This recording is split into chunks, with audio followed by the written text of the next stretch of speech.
नमस्कार। मेरा नाम संजय भगवान मनसुखानी है। मैं आप लोगों को कोलकाता से संबोधित कर रहा हूँ। मैं पतंजलि योग सूत्रस का एक टीचर हूँ। मेरे प्यारे भाइयों बहनों, मेरे प्यारे भाई बहनों, कल हमने देखे कर्म क्या होते हैं। लेकिन ये कर्म कहाँ से आते हैं? ये कर्म आते हैं संस्कारों से। ये संस्कार कहाँ से आते हैं? ये संस्कार आते हैं वृत्तियों से। ये वृत्तियां कहाँ से आती हैं? ये वृत्तियां आती हैं क्लेशों से। ये क्लेश कहाँ से आते हैं? क्लेश आते हैं जन्म में। जन्म के समय बच्चे में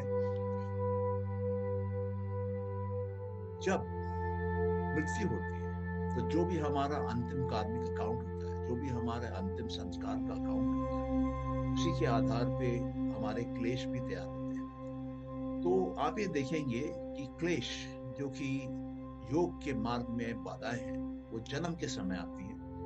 उनके कारण हम अपने लाइफ के एक्सपीरियंसेस करते हैं, वृत्तियां करते हैं। जो एक्सपीरियंसेस हमारी रिकॉर्ड होती हैं वो मेमोरी बनती है, और जो मेमोरी हमारी रिकॉर्ड होती है उसी को संस्कार कहते हैं। और जो संस्कार हमारे बनते हैं वो कुछ समय के बाद वो बनती है हमारी कर्म। और जो हमारे कर्म होते हैं वो बाहर की दुनिया में आते हैं, बाहर की दुनिया में प्ले आउट करते हैं, और फिर वापस नए वृत्तियों को, संस्कारों को जन्म देते हैं। तो यही है जीवन का साइकिल, यही है जीवन का चक्र, यही है एक कंटिन्यूसली रोलिंग चीज।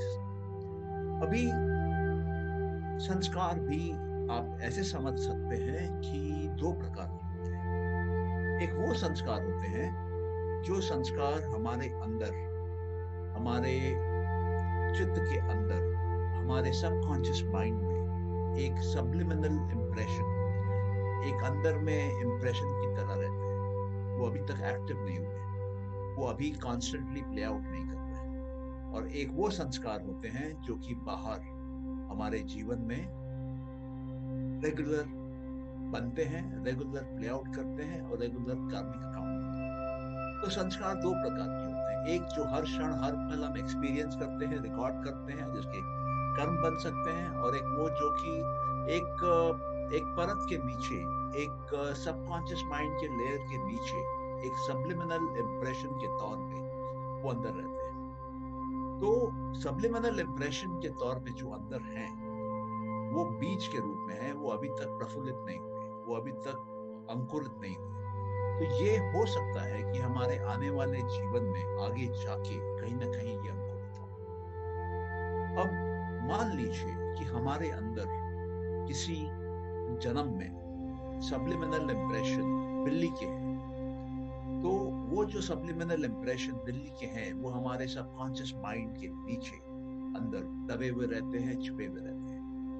और जब समय बीतता है, जब वो वातावरण आ जाता है जिस वातावरण में हमको वापस अपने चित्त को एक बिल्ली के शरीर में जन्म लेना होता है, तब उस समय वो जो संस्कार हैं, वो जो इम्प्रेशंस हैं, वो जो इम्प्रिंट हैं हमारे चित्त पे, हमारे मन पे, वो उस समय वहाँ एक्टिव होते हैं। और वो उस समय एक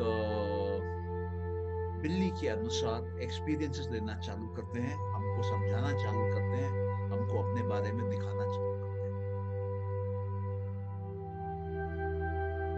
अब ये सवाल उठता है कि क्या हम अपने जीवन में कोई भी चीज अगर बनाना चाहते हैं, अगर उसको दुनिया के सामने लाना चाहते हैं, अगर मैनिफेस्ट करना चाहते हैं, तो उसका तरीका क्या है? उसका तरीका बड़ा सिंपल है। हमको अपने अंदर में जो हम चाहते हैं उसको एक्सपीरियंस करना होगा, उसको देखना होगा, उसको समझना होगा। वो वहां पे वृत्ति बनती है। जब हम उसको देखते हैं, समझते हैं, हमारे अंदर वो आता है, और हमारे मानसिक स्थिति में एक बदलाव आता है, माइंड में एक चेंज आता है, वहां पर वो रजिस्टर होता है, वहां पर वो रिकॉर्ड होता है, वहां पर वो मेमोरी बनती है। और कुछ समय के बाद जब इमोशनली हम उसके साथ और अटैच होते हैं तो वहां पे उसके संस्कार बनते हैं। और वो जो संस्कार हैं वो सही समय आने पर, सही जगह आने पर, वो हमारे जीवन में बाहर निकल के एक कर्म के रूप में, एक फिजिकल रूप में दिखाई देते हैं। इसका मतलब क्या हुआ? इसका मतलब अगर मैं अपने इस जीवन में अपने लिए एक मर्सिडीज की गाड़ी चाहता हूँ, मेरे को क्या करना है? मेरे को अपने अंदर, अपने चित्त में एक मर्सिडीज का थॉट, एक मर्सिडीज का विचार पैदा करना है। और जब मैं उस मर्सिडीज के थॉट को, मर्सिडीज के विचार को पैदा करता हूँ, उसको मैं एक्टिवेट करता हूँ, उसको मैं एक्सपीरियंस करने लगता हूँ, उसको मैं मेमोरी में डालने लगता हूँ, उसको मैं इमोशन से जोड़ता हूँ, तो वहां पे संस्कार बनने लगते हैं। ये संस्कार मेरे चित्त पे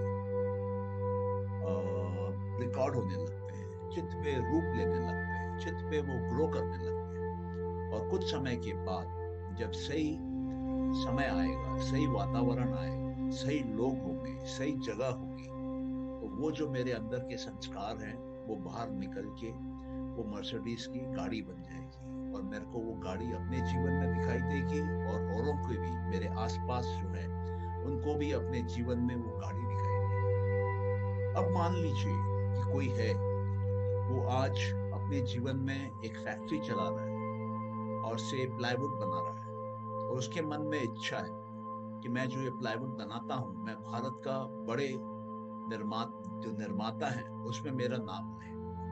और वो जो आज 20 करोड़ का प्लाईवुड बना रहा है, वो सपना देखता है, वो अंदर में एक विचार पैदा करता है, उस विचार को वो सींचता है, उस विचार को वो बड़ा करता है कि मैं 1500 करोड़ का अपने लिए एक एम्पायर खड़ा करना चाहता हूँ प्लाईवुड इंडस्ट्री में। तो जब वो ऐसा विचार पैदा करता है, उसको ऊर्जा देता है, उसको अटेंशन देता है, उसको इमोशन से भरता है, उसके बारे में सोचता है, उसके बारे में विजुलाइज करता है, तो वो उसके अंदर एक संस्कार बन जाता है, एक गहरा संस्कार बन जाता है। और जो भी संस्कार हम बनाते हैं अपने अंदर, वो संस्कार आगे चल के प्रफुल्लित होते हैं। अगर वो संस्कार मैंने डाले हैं अपने अंदर ये सोच के कि मेरे को अगले 10 साल में अपने इस जीवन में अपना जो बिजनेस का टर्नओवर है उसको 20 करोड़ से बढ़ा के 1500 करोड़ ले जाना है, वो बीच में जो डेटा है समय का, वो 10 साल का है। वो बीच में, वो संस्कार में जो डेटा है क्वांटिटी का, वो 1500 करोड़ का है।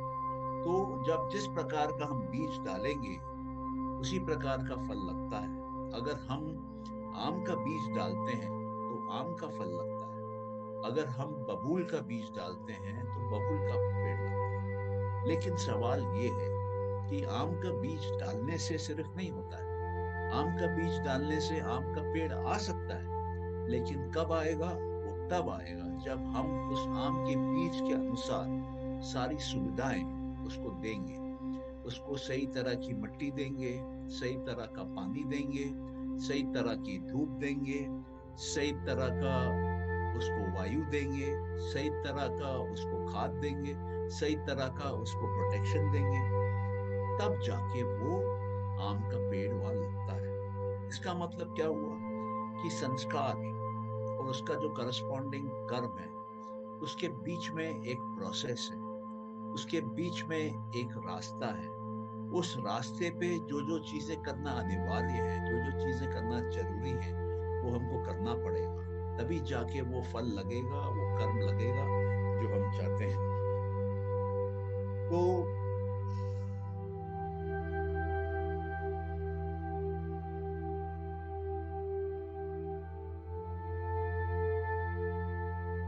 आप में से कईयों ने सुना होगा कि हमारे ब्रेन में मेमोरी के सेल्स होते हैं, जहाँ पर कि हम जो भी घटनाएं घटती हैं वो हमको याद रहती हैं।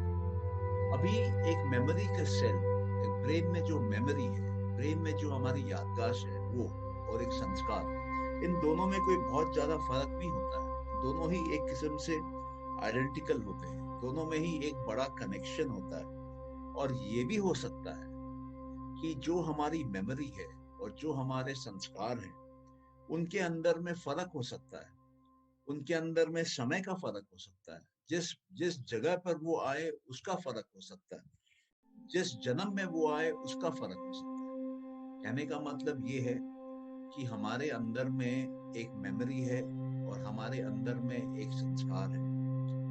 ये दोनों अलग जगह पर हमने पैदा किए अपने अंदर, अलग समय पर अपने अंदर पैदा किए, अलग जन्म में हमने पैदा किए। लेकिन जब सही जन्म का समय आता है, सही संस्कार का समय आता है, तब ये मेमोरी हमारी और जो हमारे संस्कार हैं दोनों आपस में मिलते हैं और वो घटनाक्रम घटने लगती है जिसको कि हम चाहते हैं।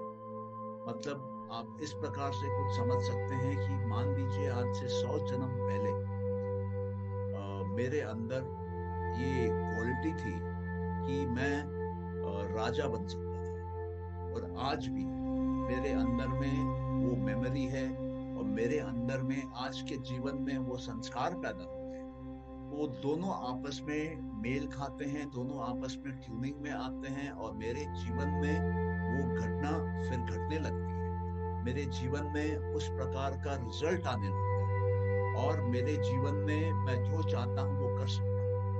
तो आप लोग के लिए ये समझना बहुत जरूरी है, हम सबके लिए समझना बहुत जरूरी है कि एक इंसान क्या है।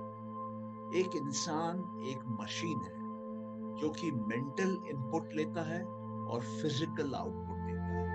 वो मेंटल इनपुट को अगर अंदर वो सही तरीके से अपने मन में परवरिश करता है तो वो मेंटल आउटपुट उसी के अनुसार उसके जीवन में आके खड़ा होता है। इसका मतलब ये है कि अगर हमारे जीवन में कुछ चीजों की कमी है जो हम चाहते हैं तो हमने उसके ठीक से वृत्तियां पैदा नहीं करी है, हमने उसके ठीक से संस्कार पैदा नहीं किए, हमने उसके ठीक से मेमोरी पैदा नहीं की है। और जब हम उसके ठीक से मेमोरी पैदा करने लगते हैं, हम जब उसके ठीक से संस्कार पैदा करने लगते हैं तो जो भी हम अपने अंदर डालते हैं वो बाहर आता है।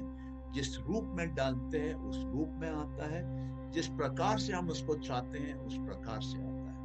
तो हमारे अंदर, इस सिर के अंदर जो है वो लेबोरेटरी है। इस लेबोरेटरी में हम जो भी संस्कार डालेंगे बाहर वो निकल के आएगा। मान लीजिए मैं अपने आप को बोलता हूँ I am brave, I am courageous, I am sincere, I am honest. अगर मैं अपने आप को बार बार बोलता हूँ I am brave, I am courageous, I am honest, I am sincere, तो ये बोलते बोलते जो स्टार्टिंग में एक वृत्ति बनती है, एक थॉट के रूप में आता है जो हमारे माइंड में रजिस्टर होता है, जो हमारा ब्रेन स्टोर करता है, जो हमारा चित्त रिकॉर्ड करता है। उसको जब बार बार बोलते हैं हम, रिपीट करते हैं हम, तो वो संस्कार बनता है। और जब वो संस्कार बनता है तो मेरे अंदर में ब्रेवरी बढ़ जाती है, मेरे अंदर में करेज जो है वो बढ़ जाता है, मेरे अंदर में जो ऑनेस्टी है वो बढ़ जाती है, मेरे अंदर में जो सिंसियरिटी है वो बढ़ जाती है। और जो अंदर बढ़ती है वो फिर बाहर सबको दिखाई देती है, वो सबके जीवन का बाहर हिस्सा बनती है, लोगों को बड़ा क्लियर स्पष्ट रूप से दिखता है। तो कहने का मतलब ये है कि अंदर की जो ये मन है, अंदर की जो ये लेबोरेटरी है, इस सिर के अंदर जो ये सर्किट है, इसमें हम जो वृत्ति पैदा करेंगे उसी वृत्ति के अनुसार बाहर हमारी दुनिया जो है वो बनती है। अब सवाल ये उठता है कि ये संस्कार जो हमारे अंदर हैं ये कब से है? ये संस्कार हमारे अंदर अनंत काल से है और ये संस्कार हमारे अंदर कब तक रहते हैं? ये संस्कार हमारे अंदर तब तक रहते हैं जब तक कि हमको मुक्ति नहीं मिलती। क्योंकि ये सृष्टि कब चालू हुई ये कोई नहीं जानता, क्योंकि ये सृष्टि के पहले भी एक सृष्टि थी, उसके पहले भी एक सृष्टि थी, उसके पहले भी एक सृष्टि थी। ये सदा से है, ये बिगिनिंगलेस बिगिनिंग है। तो क्योंकि ये बिगिनिंगलेस बिगिनिंग है तो उसका मतलब पहले दिन भी संस्कार थे, इसी के लिए जीवन आया। पहले दिन भी संस्कार थे, इसके लिए दूसरा जीवन आया। उस दूसरे जीवन में भी संस्कार थे, इसलिए तीसरा जीवन आया। उस तीसरे जीवन में भी संस्कार थे, इसलिए चौथा जीवन आया। तो ये जीवन जो चल रहा है वो संस्कार जो हम अंदर पैदा कर रहे हैं, जो बीज हम अपने मन के अंदर डाल रहे हैं, जो कि प्रफुल्लित होके बाहर आ रहे हैं, कर्म बन रहे हैं, वो वापस नए संस्कार पैदा कर रहे हैं, वापस नए कर्म बन रहे हैं, वापस नए संस्कार पैदा कर रहे हैं। ये एक साइकिल है, ये जीवन का एक साइकिल है जो चलता रहता है। तो सवाल ये उठता है कि ये कब शुरू हुआ? ये कोई नहीं जानता, ये शुरू से है। और क्यों है शुरू से? क्योंकि एक संस्कार जो कि हम देखते हैं कि हर इंसान में है वो है मृत्यु का भय। इसका मतलब कि मृत्यु शुरू से है और इसलिए मृत्यु का भय भी शुरू से आ रहा है। इसका मतलब जन्म भी शुरू से है, इसके लिए जन्म भी शुरू से आ रहा है। तो सवाल ये उठता है कि ये कहाँ जाके अंत होता है। तो जब तक हम संस्कार बनाते रहेंगे तब तक ये जीवन चलता रहेगा, और जिस दिन हम संस्कार बनाना बंद कर देंगे उस दिन ये जीवन जो है ये रुक जाएगा। क्योंकि ये जो साइकिल है, वृत्ति से संस्कार, संस्कार से कर्म, फिर कर्म के कारण फिर कुछ नई वृत्ति, फिर कुछ नया संस्कार, फिर कुछ नया कर्म, फिर कुछ नई वृत्ति, ये जो संस्कार, ये संसार का चक्र है, इसको जब हम रोक लेते हैं, या तो हम वृत्तियां बंद कर लें, या तो हम संस्कार को बंद कर लें, या तो हम कर्मों को बंद कर लें, कहीं पर भी जब हम इसमें रोक लगा लेते हैं तो हम ये देखते हैं कि जो हमारा जीवन है वो रुक जाता है, वो ठहर जाता है, वो थम जाता है, और जो चित्त है उसमें नई रिकॉर्डिंग होना बंद हो जाती है, और जो वृत्तियां हैं नई वृत्तियां बनना बंद हो जाती हैं। और क्योंकि चित्त में नए संस्कार बनना बंद हो जाते हैं तो नए कर्म होना बंद हो जाते हैं, और जब नए कर्म होना बंद हो जाते हैं तब ऑटोमेटिकली हमारे जीवन में एक नया जीवन का जुड़ना, या उसी जीवन में कुछ समय का जुड़ना या नया जीवन का जुड़ना, ये दोनों बन जाते हैं। और जैसे जैसे धीरे धीरे हम अपने अंदर के संस्कारों को खत्म करते हैं, जो संस्कार हमारे अंदर पहले ही है उनको हम जी लेते हैं, और हम ये देखते हैं कि जब हम उन संस्कारों को जी रहे हैं तो हमारे अंदर नए प्रकार के दूसरे कर्म नहीं आए। हम जिन कर्मों, जो संस्कार हमारे अंदर हैं वो कर्म बन के खत्म होने लगे, और जब वो कर्म बन रहे हैं तो नए संस्कार उसकी जगह पर नहीं आए। जब इस प्रकार से जब हम कर लेते हैं तो एक एक करके संस्कार अंदर खत्म होने लगते हैं, और जब हम ज्ञान मार्ग का प्रयोग करते हैं तब भी हम अपने संस्कारों को चलाने लगते हैं। ज्ञान जो है वो अंदर जाके सफाई करता है, जब वो अंदर जाके सफाई करता है तो पुराने संस्कारों को मिटाता है। जब वो पुराने संस्कारों को मिटाना चालू करता है, नए संस्कार नहीं बन रहे हैं, तो हम संस्कार से मुक्ति पाने लगते हैं। अब सिर्फ अंदर वही संस्कार रह जाते हैं जो कि छिपे हुए हैं, जो जिन्होंने अभी जन्म नहीं लिया, जिन्होंने अभी रूप नहीं लिया। अब मान लीजिए कि ये जो संस्कार अंदर छुपे हुए हैं, जिन्होंने अभी जन्म नहीं लिया, जिन्होंने अभी रूप नहीं लिया, वो 3 प्रकार के हैं। एक जन्म है जिसमें कि हम अप्सरा है, और एक जन्म है जिसमें कि हम एक मुर्गी है, और एक जन्म है जिसमें कि हम दानव हैं। तो जो संस्कार इसके साथ मेल खाते हैं, परी के साथ, वही संस्कार सिर्फ जब हम परी के जीवन में होंगे तब वो रंग लाएंगे। वो संस्कार जो कि हम मुर्गी है, वो जब हम मुर्गी बनेंगे उसी समय, उसी दरमियान वो संस्कार रंग लाएंगे, वो संस्कार रूप में आएंगे, वो संस्कार कर्म बन के भाग दुनिया में आएंगे। और जिसमें हम दानव हैं, तो अगर हमारे अंदर कोई दानव वाला संस्कार है, वो दानव वाला संस्कार हमारे परी के जीवन में नहीं आया, वो दानव वाला संस्कार हमारे मुर्गी के जीवन में नहीं आया। वो दानव वाला जो संस्कार है, जब हम दानव जीवन में आएंगे तब आएगा। अब क्योंकि 3 ही संस्कार बचे थे और उन तीनों को खत्म करने के लिए 3 अलग अलग जीवन चाहिए, तो हमको बहुत सतर्कता से अपने इन तीनों जीवनों को जीना पड़ता है, और ये कोशिश करनी पड़ती है कि हम नए संस्कार नहीं जोड़े, हम पुराने संस्कारों को खत्म करें, और इसी प्रकार से हम अपने जीवन को आगे बढ़ाएं।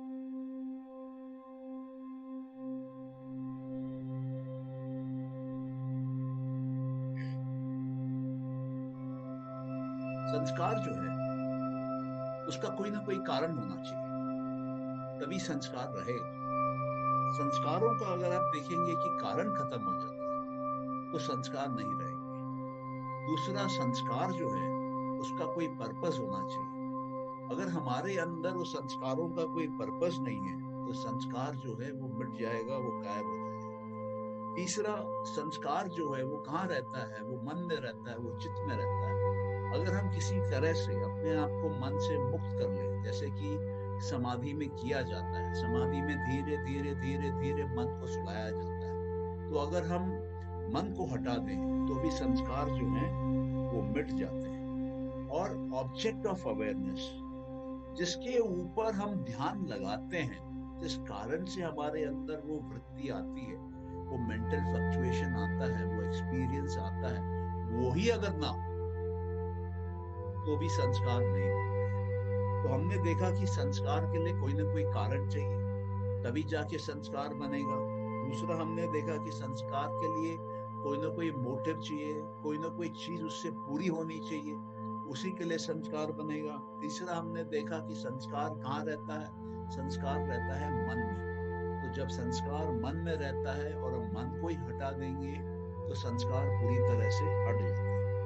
और जिस वस्तु को हम देख रहे हैं, जिस वस्तु के ऊपर हमारा ध्यान लगा हुआ है, वो वस्तु को ही अगर हम हटा लेते हैं तो संस्कार जो है हट जाते हैं। तो संस्कार क्या है? संस्कार एक फ्लो है। संस्कार जो है वो दो प्रकार के रिजल्ट ला सकते हैं। अच्छे कर्म ला सकते हैं, बुरे कर्म ला सकते हैं। अच्छे कर्म कौन से? जो हमारे जीवन को अपने आत्मा के करीब ले जाए, हमको अंदर से आनंद दे, वो अच्छे कर्म। बुरे संस्कार कौन से? जो हमारे अंदर के जो क्लेश है, हमारे अंदर के 5 क्लेश कौन से हैं? अविद्या। अविद्या मतलब हम ये जानते नहीं हैं कि हम आत्मा है। दूसरा है ईगो, अहंकार, अस्मिता। हम अपने बारे में सोचते हैं, मैं और मेरा के बारे में सोचते हैं, ये हमको बांध देता है, ये हमको लिमिट कर देता है। तो इस प्रकार के संस्कार भी अच्छे नहीं हैं, जो कि हमारे ईगो को बढ़ावा दें। तीसरा वो संस्कार जो हमारे अंदर अटैचमेंट पैदा करे, हमारे अटैचमेंट को बढ़ाए, हमको चीजों के पास आकर्षित करे, चीजों से जोड़े, वो संस्कार भी हमारे लिए अच्छे नहीं है। और वो संस्कार जो कि हमारे मन में दूसरों के प्रति नफरत पैदा करे, हमारे मन में दूसरों के प्रति एक अवर्शन पैदा करे, एक डिफरेंस पैदा करे, तो वो संस्कार भी हमारे लिए अच्छे नहीं है। और वो संस्कार जो हमारे अंदर में भय पैदा करे, जो हमको जीवन से डराए और हमको कोशिश करे कि हम जीवन के साथ क्लिंग करें, जीवन के साथ जबरदस्ती चिपकने की कोशिश करें, जीवन को हम एक कॉम्प्लिकेटेड रूप से देखें, तो वो भी संस्कार ठीक नहीं है। कौन से संस्कार ठीक है? वो संस्कार हमारे अंदर ठीक है जो हमसे तप कराते हैं। तप करा के वो हमारे अंदर के जो तत्व है उन पे हमारा कंट्रोल बढ़ाते हैं, हमारे इंद्रियों पे हमारा कंट्रोल बढ़ाते हैं, हमारे कर्म इंद्रियों पे हमारा कंट्रोल बढ़ाते हैं। ये पंच महाभूत जिससे ये पूरी की पूरी सृष्टि, ये दुनिया बनी है, उस पे हमारा कंट्रोल बढ़ाते हैं, हमारे मन पे हमारा कंट्रोल बढ़ाते हैं, हमारे अहंकार पे हमारा कंट्रोल बढ़ाते हैं, हमारे बुद्धि पे हमारा कंट्रोल बढ़ाते हैं, हमारे महट पे, ये जो कॉस्मिक इंटेलिजेंस है जिससे पूरी की पूरी ब्रह्मांड, पूरी की पूरी सृष्टि चल रही है, वो हमको समझ दिलाए, तो वो हमारे लिए संस्कार अच्छे हैं। और वो संस्कार जो हमारे अंदर बुरे संस्कारों को आने से रोके, किसी भी प्रकार के कर्म के संस्कारों को आने से रोके, इनको बोलते हैं निरुद्ध के संस्कार, जो कि बाकी संस्कारों का निरोध करते हैं। तो उससे क्या होता है कि हमारा माइंड जो है वो साफ होने लगता है। हमारे माइंड पे जो अलग अलग प्रकार के संस्कार बैठे हुए हैं, उसमें से संस्कारों को कम करने लगता है, संस्कारों को मिटाने लगता है। तो इस प्रकार के संस्कारों को हमको बढ़ाना है अपने अंदर, और इसको हमको ऊंचा ले जाना है। जो संस्कार हमारे अंदर अधर्म पैदा करते हैं, उनसे हमको दूर रहना है, उन संस्कारों के हमको करीब नहीं जाना। तो हमने ये देखा कि संस्कार जो है ये पूरे योगिक फिलॉसफी में एक बहुत ही क्रिटिकल स्टेज पे, क्योंकि एक तरफ संस्कार आता है वृत्ति से, जो कि हम उस समय एक्सपीरियंस कर रहे हैं, उस समय कोई थॉट हमारे मन में आया, हमने उसको नोटिस किया, वो एक्सपीरियंस हुआ, वो हमारे मेमोरी में आया, वो वृत्ति बना और वो इमोशन के साथ जुड़ा, तो वो संस्कार बन गया, वो रिकॉर्ड हो गया, अब वो बीज लग गया उसका। और ये वृत्ति कहाँ से आती है? ये वृत्ति का कारण है, जैसे हमने पहले देखा था, क्लेश। जो 5 ऑब्स्टिकल है योग की तरफ, जो हमारे बॉडी में रेजिस्टेंस पैदा करते हैं, मन में रेजिस्टेंस पैदा करते हैं योग के लिए, जो हमारे अंदर के इनफाइनाइट पावर को हमको रियलाइज करने से रोकते हैं, जो हमारे अंदर के डिविनिटी को बाहर एक्सप्रेस आउट होने से रोकते हैं, वो है क्लेश। तो क्लेशों के कारण हम एक्सपीरियंस करते हैं, एक्सपीरियंस के कारण हमारे अंदर में संस्कार के बीज बैठते हैं, और ये संस्कार के बीज बाहर की तरफ किससे जुड़े हैं? कर्म से जुड़े हैं। अंदर में किससे जुड़े हैं? वृत्ति से जुड़े हैं, थॉट से जुड़े हैं। थॉट किससे जुड़े हैं? क्लेश से जुड़े हैं। क्लेश किससे जुड़े हैं? जन्म से जुड़े हैं। वो जन्म किससे जुड़े हैं? वो पिछले जन्म से जुड़े हैं। तो ये एक साइकिल है, ये एक चेन है, ये एक आगे बढ़ती हुई जीवन है, जो एक जन्म से दूसरे जन्म, एक शरीर से दूसरे शरीर ट्रैवल करती है, फ्लो करती है, एक बहाव में जाती है। तो ये साइकिल के पूरे साइकिल में जो बीज है कर्मों का, जो पैदा करते हैं बीज, वो है संस्कार।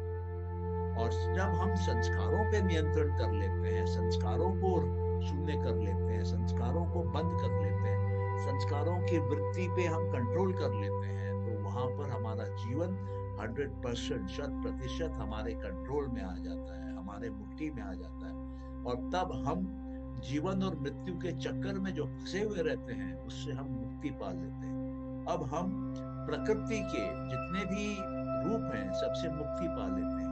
अभी हमको पंच महाभूतों से असर नहीं होता, उससे हम मुक्त हो जाते हैं। हमको कर्म इंद्रियों से असर नहीं होता, हम कर्म इंद्रियों से मुक्त हो जाते हैं। हमको ज्ञान इंद्रियों से असर नहीं होता, हम ज्ञान इंद्रियों से मुक्त हो जाते हैं। हम अपने मन के चंचलता से, मन के लगाव से हम मुक्त हो जाते हैं। हम अहंकार, जो कि बोलता है मैं सब करने वाला हूँ, मैं मालिक हूँ सब चीज का, उससे भी हम मालिकियत से हम मुक्त हो जाते हैं। तो जब ये मुक्ति मुक्ति मुक्ति मुक्ति प्राप्त करके एक एक करके जब हम अंदर चलते चलते हैं, तो हम एक स्थिति में पहुंच जाते हैं अपने प्रकृति के द्वार पे, प्रकृति के मूल प्रकृति के द्वार पे। और जो वो मूल प्रकृति है, उसका जो द्वार है, उसमें 3 प्रकार के गुण हैं, सत्व, रजस और तमस। जब हम वहां पहुंचते हैं वापसी में, और उसको फिर हम बैलेंस आउट करते हैं, उसको फिर हम समान कर लेते हैं, उसको फिर हम इक्वल आउट कर लेते हैं, तो वहां पे रजस, सत्व, तमस एक दूसरे को बैलेंस कर लेते हैं, शांति में आ जाते हैं, इक्विलिब्रियम में आ जाते हैं, और मूल प्रकृति जो है वो अपने पेरेंट रूप में, पेरेंट फॉर्म में, ओरिजिनल फॉर्म में चली जाती है। और तब फिर क्या बचता है? तब सिर्फ पुरुष बचता है। तब जो पुरुष बचता है वो अपने आप में परम है। तब जो पुरुष बचता है वो केवल्य की स्थिति में आ जाता है। तब जो पुरुष बचता है वो मुक्ति की स्थिति में आ जाता है। जब जो पुरुष बचता है वो मोक्ष की स्थिति में आ जाता है, वो केवल्य की स्थिति में आ जाता है, वो लिबरेट हो जाता है, वो फ्रीडम का एहसास करता है। क्योंकि संस्कारों को बंद करने से ये जो जीवन की साइकिल चल रही है अंदर, ये जो जीवन की मोटरसाइकिल चल रही है, गाड़ी चल रही है अंदर, जिसके पहिए चल रहे हैं कॉन्स्टेंटली, वो सब पहिए रुक जाते हैं। और उसी समय, उसी क्षण हमको जीवन और मरण से मुक्ति मिलती है। अब सवाल ये उठता है कि क्या हम ये एक जीवन में कर सकते हैं? हाँ, कर सकते हैं। कैसे कर सकते हैं? जब आप इस प्रोसेस को समझते हैं, इसकी गहराई में उतरते हैं, ये जीवन के, ये सृष्टि के, ये कॉस्मोस के जो तत्व है, जो प्रिंसिपल है, उसको समझते हैं। सांख्य ने कहा 25 प्रिंसिपल है, योग उसमें एक ईश्वर को जोड़ देता है और 26 प्रिंसिपल कर लेता है। जब आप इन 25-26 प्रिंसिपल्स को समझते हैं, इनकी गहराई में उतरते हैं, तब आपको समझ में आता है कि कहाँ पर क्या हो रहा है, मेरे इंटरनल मैकेनिज्म क्या है, मेरी ये जो जीवन की गाड़ी चल रही है उसमें मेरे अंदर क्या हो रहा है, और कौन कौन से तत्व है मेरे अंदर, वो क्या रोल प्ले कर रहे हैं, और मेरे अंदर वो इनफाइनाइटनेस कहाँ है, मेरे अंदर वो फाइनाइटनेस कहाँ है, मेरे अंदर वो इम्प्योरिटी कहाँ है, मेरे अंदर वो इम्प्योरिटी बढ़ाने का तरीका क्या हो सकता है। जैसे जैसे हम इन सवालों का उत्तर पाते हैं कॉमन सेंस से, लॉजिक से, इस इंटरनल मैकेनिज्म को देखते हुए, फ्लो समझते हुए, उस दिन हमारे अंदर में चमत्कार पे चमत्कार होने लगता है, बदलाव पे बदलाव होने लगता है। अब हमको पूर्ण रूप से एक ह्यूमन माइंड का, एक ह्यूमन बॉडी का, एक ह्यूमन आउटर वर्ल्ड का, एक ह्यूमन के इनर कोर एग्जिस्टेंस का, अपने अंदर की आत्मा का, में प्रकृति के कई रूप जैसे महट, बुद्धि, अहंकार, मन, ज्ञान इंद्रियां, कर्म इंद्रियां, तन्मात्राएं, पंच महाभूत, हमको ये सब समझ में आते हैं। और जब हमको ये एक एक समझ में आते हैं तब हम मुक्ति के द्वार पे जाने लगते हैं अपने आप। इसमें कोई कष्ट नहीं है, कोई तपस्या नहीं है, कोई मुश्किल नहीं है। आप जब समझ लेते हैं एक स्कूल में, जूनियर क्लास में, कि A for apple, B for bat, C for cat, तो आपको जीवन भर दोबारा पढ़ना नहीं पड़ता है। ये आपके साथ शब्द साथ में रह जाते हैं। जब आपको जीवन में एक बार समझ में आ जाता है 2 + 2 = 4, तो आप कहीं पर भी 2 + 2 = 4 करेंगे तो वही है। उसी प्रकार से जो योग की विद्या है, जो योग की साइंस है, बहुत सरल है। एक क्लास 5 का स्टूडेंट उसको समझ सकता है। उसमें कोई रॉकेट साइंस नहीं है। उसको समझने के लिए कोई नासा जाने की जरूरत नहीं है, कोई US यूनिवर्सिटी से पढ़ाई करने की जरूरत नहीं है। भारत के सड़कों पे पलते हुए, खाते हुए, पीते हुए आप क्लास 5 तक अगर पहुंच जाते हैं तो हम लोग आपको समझा सकते हैं कि ये 25 तत्व क्या है जिससे कि एक इंसान बना है।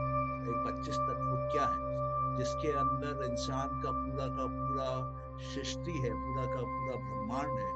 ये 25 तत्व क्या है जिसके अंदर का उसकी आत्मा है, उसका पुरुष है, उसकी पूरी की पूरी प्रकृति है। ये 25 तत्व क्या है और कहाँ बैठ के वो ड्राइवर सीट पे अपने भविष्य को बना सकता है, अपने सृष्टि को घुमा सकता है, और कैसे वो प्रकृति से मदद ले ताकि अपने जीवन में जो भी वो चाहे वो उसको मिले, सदा के लिए मिले, हमेशा के लिए मिले। तो ये सबसे आसान, सबसे सरल, सबसे सुगम तरीका है और इसी को हमको समझना है। जब हम इसको समझेंगे तब हमारे जीवन में बहुत चमत्कारी तौर पे बदलाव होने लगता है। तब हमारे जीवन में आप कल्पना भी नहीं कर पाएंगे उस तरह की सुंदर सुंदर घटनाएं होने लगती हैं। और इसको करना, इसके लिए कोई स्पेशल आसन की जरूरत नहीं है, कोई स्पेशल प्राणायाम की जरूरत नहीं है, कोई स्पेशल मेडिटेशन की जरूरत नहीं है। सरल उपाय, सिंपल उपाय, और आप अपने जीवन पे चमत्कारी तौर पे बड़े से बड़ा बदलाव ला सकते हैं। चलिए इसी के साथ आज यहाँ विराम लेते हैं। आप लोग आए, आपने बात सुनी, इसके लिए आपको बहुत बहुत धन्यवाद। यही आशा करते हैं कि आने वाले दिनों में भी आप इन पतंजलि के योग सूत्रों को, इनकी जो शक्ति है, इनके अंदर का जो ज्ञान है, इनकी जो ज्योति है, उसको समझेंगे। आप अपने जीवन में परमानेंट हैप्पीनेस ला सकते हैं, अनंत की खुशी ला सकते हैं। और हम यही आशा करते हैं कि ये खुशी आपको भी मिले, आपके परिवार के सब लोगों को मिले, आपके समाज के लोगों को मिले, हमारे देश के लोगों को मिले, और विश्व के सारे लोग भी अपने अंदर इस परमानेंट हैप्पीनेस को रियलाइज कर सकें और अपने जीवन को ऊंचे स्तरों पे ले जा सकें। हम ये भी आशा करते हैं कि जब एक पर्टिकुलर क्वांटिटी, जब पूरे विश्व के जो 200 करोड़ परिवार हैं, वो जब इस बात को समझेंगे और योग की जो योग सूत्रों का जो ज्ञान है उसको अपने जीवन में उतारेंगे, तो इस धरती पे, इस प्लैनेट में, इस अर्थ पे अवश्य ही सतयुग आ जाएगा और हम सब मिलके इस सतयुग को ला सकते हैं। आपका बहुत बहुत धन्यवाद। ईश्वर आपकी बहुत मदद करे, आपके सारे सपनों को पूरा करे, आपकी जो भी दिक्कत अभी हो उसको ठीक करे और आपको परमानेंट खुशी में रखे। जाते जाते मैं आपसे यही निवेदन करता हूँ कि अपने जीवन में जहाँ तक हो सके ओम के मंत्र का जाप करें और कम से कम 15 मिनट जाप करें दिन में। और अगर आप किसी कारण से ये जाप नहीं कर पाते हैं तो कोई बात नहीं, आप कम से कम ओम की रिकॉर्डिंग, कोई ओम का कोई ऐप, उसको चलाएं, उसको कम से कम घंटा से 1.5 घंटा सुने। ओम का जाप करने से, ओम के बारे में सुनने से आपका दुख दूर होगा, आपकी पीड़ा दूर होगी, आपके शरीर की बीमारियां दूर होंगी, आपकी मानसिक स्थिति सुधरेगी और आप पुण्य आत्माओं से आपका मिलन होगा, आपका उत्थान होगा। इसी आशा के साथ कि आप इस ओम के मंत्र का उच्चारण करेंगे, जाप करेंगे, ओम के मंत्र को सुनेंगे और अपने जीवन में और अपने आसपास वालों के जीवन में एक बहुत बड़ा बदलाव लाएंगे। इसी आशा के साथ आज का ये टॉपिक हम लोग क्लोज करते हैं। आपका बहुत बहुत धन्यवाद। Thank you. God bless each one. Please take